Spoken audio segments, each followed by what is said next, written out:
1936 ମସିହାରେ ଓଡ଼ିଶା ଗଠନ ହେବା ବେଳେ କେତୋଟି ଜିଲ୍ଲା ଥିଲା? ଉତ୍ତର 6ଟି ଜିଲ୍ଲା। ସତ୍ୟବାଦୀ ବନ ବିଦ୍ୟାଳୟ କିଏ ପ୍ରତିଷ୍ଠା କରିଥିଲେ? ଉତ୍ତର ଗୋପବନ୍ଧୁ ଦାସ। ସାରଳା ଦାସ କେଉଁ ରାଜାଙ୍କ ସମୟରେ ମହାଭାରତ ରଚନା କରିଥିଲେ? ଉତ୍ତର କପିଳେନ୍ଦ୍ର ଦେବ। ହୀରାକୁଦ ବନ୍ଧର ନିର୍ମାଣ କାର୍ଯ୍ୟ କେବେ ଶେଷ ହୋଇଥିଲା? ଉତ୍ତର 1957 ମସିହାରେ। ଭୀମ ଭୋଇ କେଉଁ ଧର୍ମ ସହିତ ଜଡ଼ିତ ଥିଲେ? ଉତ୍ତର ମହିମା ଧର୍ମ। ଓଡ଼ିଶା ଇତିହାସ ପୁସ୍ତକର ରଚୟିତା କିଏ? ଉତ୍ତର ଡକ୍ଟର ହରେକୃଷ୍ଣ ମହତାବ। କୋଶଳ କେଉଁ ଅଞ୍ଚଳର ପୁରାତନ ନାମ? ଉତ୍ତର ପଶ୍ଚିମ ଓଡ଼ିଶା। ଉତ୍କଳମଣି ଉପାଧି ଗୋପବନ୍ଧୁ ଦାସଙ୍କୁ କିଏ ଦେଇଥିଲେ? ଉତ୍ତର ପ୍ରଫୁଲ୍ଲ ଚନ୍ଦ୍ର ରାୟ। ଓଡ଼ିଶାରେ ବ୍ରିଟିଶ ଶାସନ ବିରୋଧରେ କୁଇ ବିଦ୍ରୋହ କାହା ନେତୃତ୍ୱରେ ହୋଇଥିଲା? ଉତ୍ତର ଚକରା ବିଶୋଇ। ସମ୍ବଲପୁର କେବେ ଓଡ଼ିଶା ସହ ମିଶିଥିଲା? ଉତ୍ତର 1905 ମସିହାରେ। ଲିଙ୍ଗରାଜ ମନ୍ଦିର କେଉଁ ରାଜବଂଶ ଦ୍ୱାରା ନିର୍ମିତ ହୋଇଥିଲା?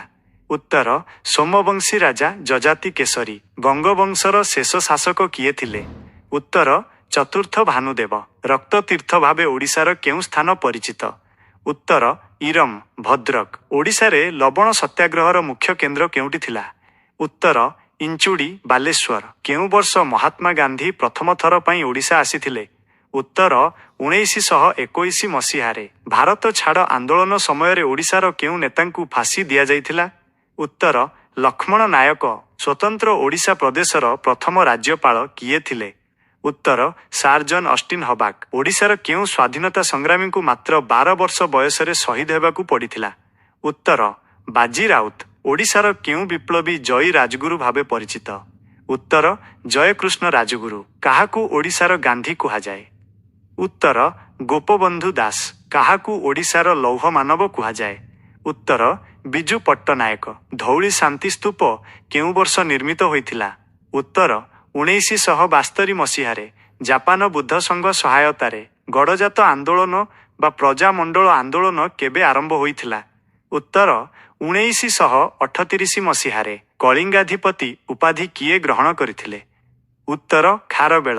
ଓଡ଼ିଶାର କେଉଁ ସ୍ଥାନକୁ ଗଦାକ୍ଷେତ୍ର କୁହାଯାଏ? ଉତ୍ତର ଯାଜପୁର। ଭାରତ ସ୍ୱାଧୀନ ହେବାବେଳେ ଓଡ଼ିଶାର ମୁଖ୍ୟମନ୍ତ୍ରୀ କିଏ ଥିଲେ? ଉତ୍ତର ହରେକୃଷ୍ଣ ମହତାବ। ଓଡ଼ିଶାର କେଉଁ ସ୍ଥାନକୁ ପଦ୍ମକ୍ଷେତ୍ର କୁହାଯାଏ? ଉତ୍ତର କୋଣାର୍କ। ସ୍ୱତନ୍ତ୍ର ଓଡ଼ିଶା ଗଠନ ପାଇଁ ସୀମା କମିଶନର ଅଧ୍ୟକ୍ଷ କିଏ ଥିଲେ? ଉତ୍ତର ସାର୍ ସାମୁଏଲ ଓ ଡୋନେଲ। ପ୍ରସିଦ୍ଧ ବାରଙ୍ଗ ବୌଦ୍ଧପୀଠ କେଉଁ ଜିଲ୍ଲାରେ ଅବସ୍ଥିତ? ଉତ୍ତର କଟକ। ଭଞ୍ଜବଂଶ ଓଡ଼ିଶାର କେଉଁ ସ୍ଥାନରେ ଶାସନ କରୁଥିଲେ? ଉତ୍ତର ଘୁମୁସର ଗଞ୍ଜାମ। ବାରବାଟୀ ଦୁର୍ଗ କିଏ ନିର୍ମାଣ କରିଥିଲେ? ଉତ୍ତର ଅନଙ୍ଗ ଭୀମ ଦେବ।